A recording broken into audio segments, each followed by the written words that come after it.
नमस्कार, आप देख रहे हैं ओंकार आवामी। झारखंड और बिहार की खबरों के साथ मैं कुमार अनिल। सबसे पहले बात करेंगे झारखंड की।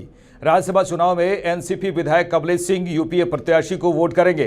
हुसैनाबाद के विधायक कमलेश सिंह ने मुख्यमंत्री से मुलाकात की। मुख्यमंत्री के साथ राज्यसभा चुनाव को लेकर चर्चा हुई, जिस पर अपना वोट यूपीए को देने का भरोसा दिलाया। मुख्यमंत्री के साथ बातचीत में हुसैनाबाद, हरिहरगंज, पिपरा, हैदरनगर, मोहम्मदगंज में बिजली समस्या का समाधान करने का आग्रह किया।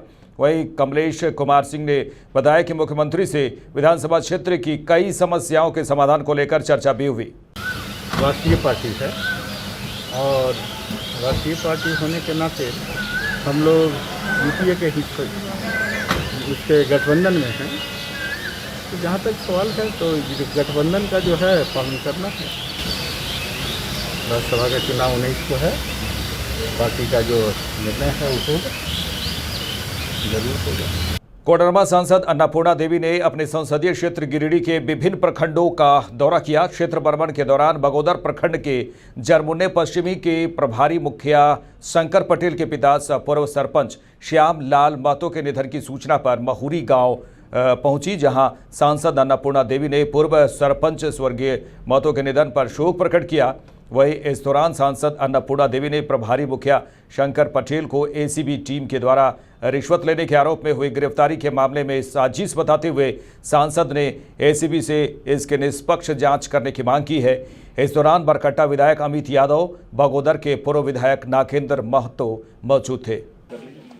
क्या आप लोगों के माध्यम से भी, अखबार के माध्यम से भी ये बात आई है और खुद जो मुखिया जी हैं शंकर पटेल जी, जो प्रभारी अभी मुखिया हैं, उन्होंने भी ये बात कहा है स्पष्ट रूप से। तो कहीं ना कहीं इसमें साजिश की बू आ रही है, साजिश के तहत इन्हें फंसाया गया है। इसलिए हम ये मांग करेंगे, एसीबी से भी ये हम मांग करेंगे कि बिल्कुल निष्पक्ष जांच इसकी होनी चाहिए। आखिर ऐसा भी नहीं हो कि कोई भी निर्दोष व्यक्ति फंसे। और आज आप देख रहे हैं कि आज उनके घर में उनके पिताजी का डेथ हुआ है, तो निश्चित कहीं ना कहीं इस घटना से उनको सदमा पहुंचा, जिसके वजह से इस सदमा को वो बर्दाश्त नहीं कर पाए। बहुत ही सीधे साधे परिवार के थे और पूर्व सरपंच भी वो रहे हुए हैं, संभ्रांत परिवार के वो हैं।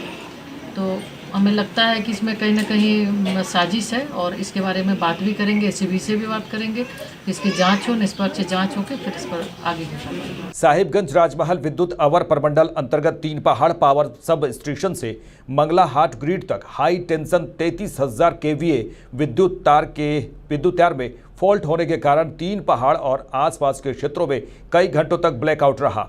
विद्युत आपूर्ति बाधित होने के कारण भीषण गर्मी में जनजीवन अस्त व्यस्त हो गया। काफ़ी प्रयास के बाद जंगल में फॉल्ट खोजकर मरम्मति की गई, तब जाकर क्षेत्र में विद्युत आपूर्ति सुचारू रूप से बहाल हुई। इससे पावर सब स्टेशन के 6 फीडर में विद्युत आपूर्ति बाधित रही। देखिए, कल जो हम लोग का मौसम खराब हुआ था, आंधी तूफान बारिश आया था, बिजली चमका था काफ़ी, उससे हमारा 5 पोल का तार गिर गया था ज़मीन में। तो लगभग 16 से 17 पिन इंसुलेटर जो है हमारा पंक्चर कर गया था, जिसके कारण से 33 kV का जो हमारा लाइन है उस पर विद्युत आपूर्ति जो सप्लाई हो रहा था वो बाधित हो गया था। कितने घंटे तक बाधित रहा सर? वो हमारा लगभग 12 घंटा बाधित रहा।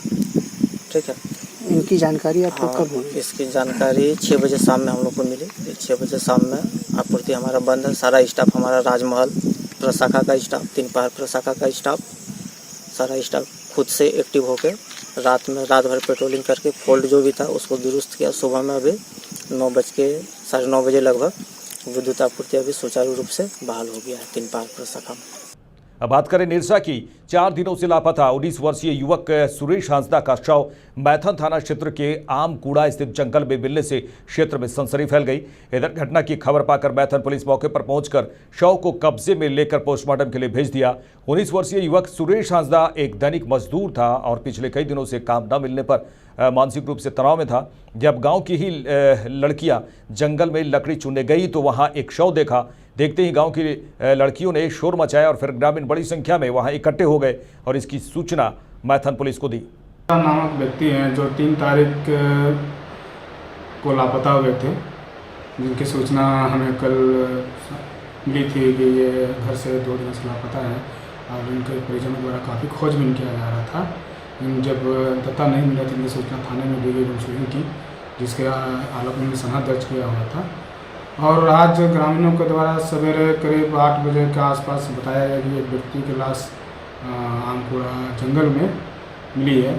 तो जिसका हम लोगों ने जाकर सत्यापन किया और जिसके परिजन जिसकी गुमशुदगी के बारे में बताया गया था वो भी वहाँ पहुँचे। तो उन्होंने बताया कि ये हमारे ही बेटा है, जिसको पहचान उनके शर्ट और पैंट के माध्यम से किया गया, और जिसका नाम सुरेश हांसदा और पिता का नाम गणेश्वर हांसदा है।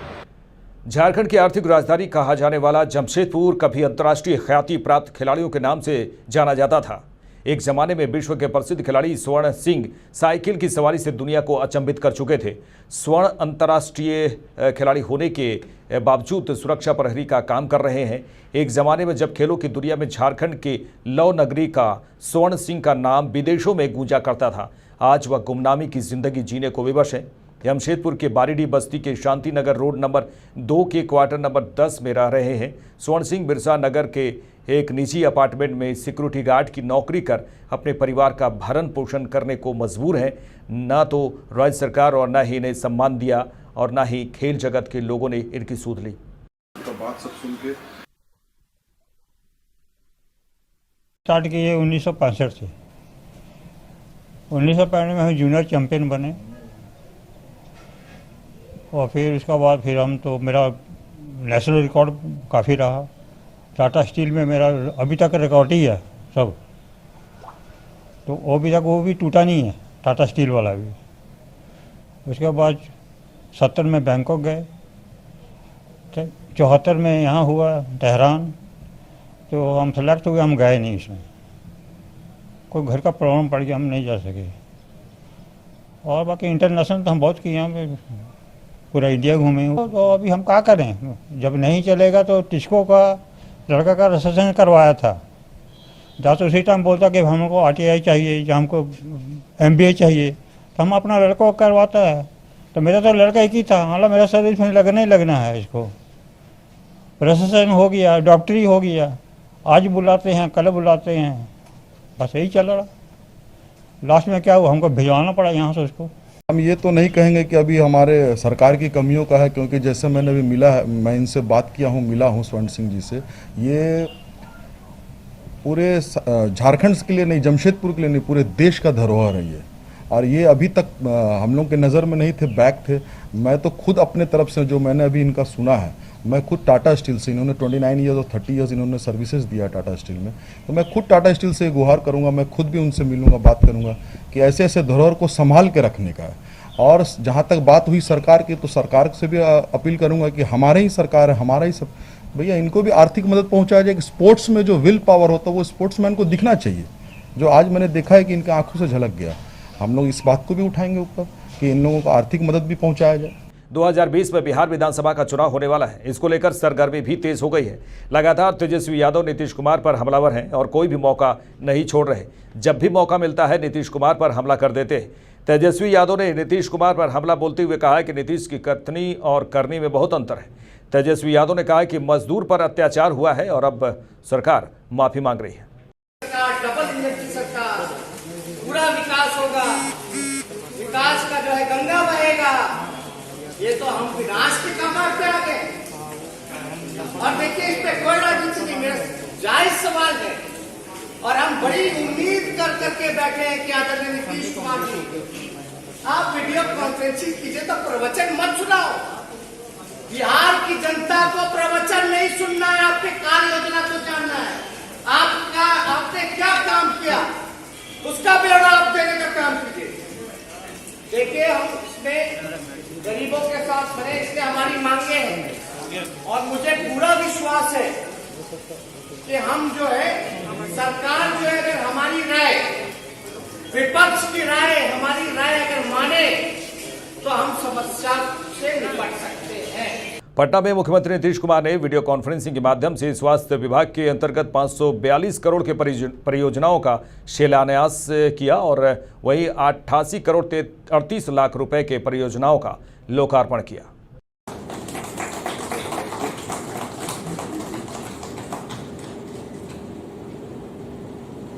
माननीय मुख्यमंत्री महोदय से बिहार में विधानसभा का चुनाव है, ऐसे में बयानबाजी का दौर पूरी तरह से सर चढ़कर बोल रहा है। तेजस्वी यादव ने जहां नीतीश कुमार पर सीधे तौर पर हमला किया, तो वहीं सूचना प्रसारण मंत्री नीरज कुमार ने तेजस्वी पर हमला बोलते हुए कहा कि तेजस्वी जिस प्रकार का बयान दे रहे हैं, तमाम बयान राजद पर सटीक बैठता है। जहां राजद के जो तमाम अपराधी नेता हैं और बेऊर जेल में बंद हैं, और खुद लालू प्रसाद यादव जो भ्रष्टाचारी हैं, जो होटवार जेल में बंद हैं। पूरा बंदूक हथियार तेजस्वी यादव, आपके पिता तो इस अपराध जगत के महामंडलेश्वर हैं। दीक्षा दिया है, कोई बेऊर जेल में करा रहा है, कोई तिहाड़ जेल में करा रहा है। हाँ, जो भ्रष्टाचारी होता है, जो राजनीति में संपत्ति सृजन करता है, जो माननीय नीतीश कुमार जी की कार्यशैली पारदर्शी तरीके से जनता के हर तबके की सेवा करने का जो मूल मंत्र है, इसका एहसास हुआ होगा आपको ना, कि जब आपने कोशिश की तो हम लड़ते हैं तो सीधा लड़ते हैं, फ्रंट से, पीछे से नहीं लड़ते हैं। ये संस्कृति तो आपकी है कि चूंकि आपके पिता होटवार जेल के कैदी नंबर 3351 राजनीति में पद देते थे, अब पीछे से जमीन लिखवा लेते थे, संपत्ति लिखवा लेते थे, उनको बेदखल करते थे संपत्ति से। तो लड़ते हैं तो दिल से, पीठ पर और कलेजा पर नहीं। राजनीति में सिद्धांत पर जो चुनौती होता है तो सीधा कलेजा से भिड़ा कर करके जनता की ताकत के बदौलत लड़ते हैं। ये छुड़ा, बंदूक, 47, 48, ये सब तो आपका राजनीति का वंश गोत्र है, वही याद आ गया क्या? इधर पूर्व केंद्रीय मंत्री और बीजेपी सांसद रामकृपाल यादव ने जगनपुरा अस्थायी संप हाउस और उसके आसपास के इलाकों का निरीक्षण किया। इस दौरान नगर निगम के अधिकारी और स्थानीय प्रतिनिधि भी मौजूद थे। वहीं बीजेपी सांसद ने बताया कि अधिकारियों को निर्देश दिया गया है कि जिस तरह से समय से पूर्व मानसून आ गया है, तो संप हाउस का भी निर्माण जल्द हो, इसके लिए अधिकारियों को रात दिन काम करने का निर्देश दिया गया। जहाँ सघन लाखों के तादाद में लोग रहते हैं, उनकी कठिनाई का निदान हो जाएगा, ऐसा मुझे विश्वास है।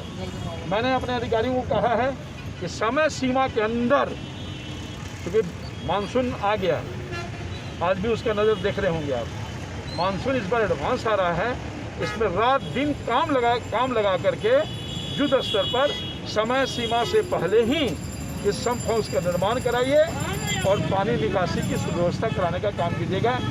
यहाँ के जो स्ट्रक्चरल इंजीनियर हैं, बुट्टो के, जिन्होंने श्योर किया है कि समय सीमा के अंतर्गत हम बना करके चालू करवा देंगे, और मैं समझता हूं कि लोगों को राहत मिलेगी। बिहार विधानसभा चुनाव 2020 में होना है, इसमें तमाम पार्टियां तैयारी में जुट गई हैं। 7 जून को अमित शाह के डिजिटल रैली को लेकर तेजस्वी यादव पूरी तरह से आक्रामक हैं।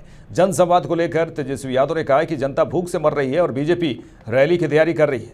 चुनाव की तैयारी में बीजेपी अभी से जुट गई है। इस पूरे मामले पर बीजेपी के आर.के. सिन्हा भी नसीहत देते दिखे। इस कोरोना के संकट काल में शारीरिक दूरी तो बनाए रखनी है, लेकिन जनसंवाद भी तो कायम रखना है।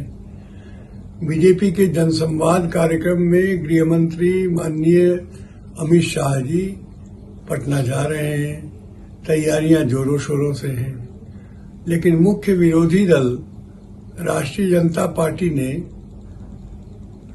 उसी समय थाली पीटने का कार्यक्रम बनाया है।